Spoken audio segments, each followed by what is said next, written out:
কান্না থামো। আরে কান্না থামো। তাকাও আমার দিকে, তাকাতে বলছে। তোমাকে কথা দিচ্ছি, ভাইয়াকে কোনোভাবে মরতে দেবো না। ভাইয়ার জীবন বাঁচানোর জন্য সবচেয়ে ভালো ডাক্তার খুঁজে বের করবো। কথা দিচ্ছি, তুমি শুনছো? ভাইয়াকে মরতে দেবো না। যাও গিয়ে বাঁচাও, যাও। এখানে থাকো, ঠিক আছে?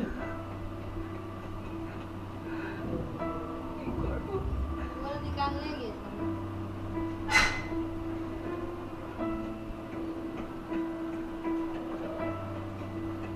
ফুয়াদ, ভাইয়া কেমন আছে মা?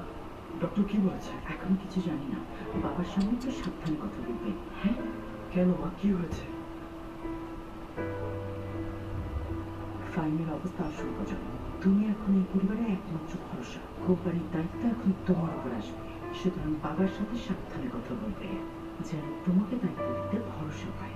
মা প্লিজ, তুমি এখন এসব চিন্তা করা বন্ধ করো। এই ফুয়াদ, বাবা, হসপিটালের সাথে কথা বলে আসলাম। ভাইয়ার জন্য সে স্পেশালিস্ট আনতে বলেছি।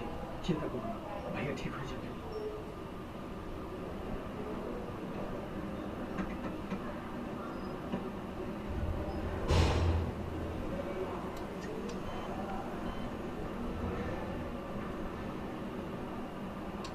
বাবা,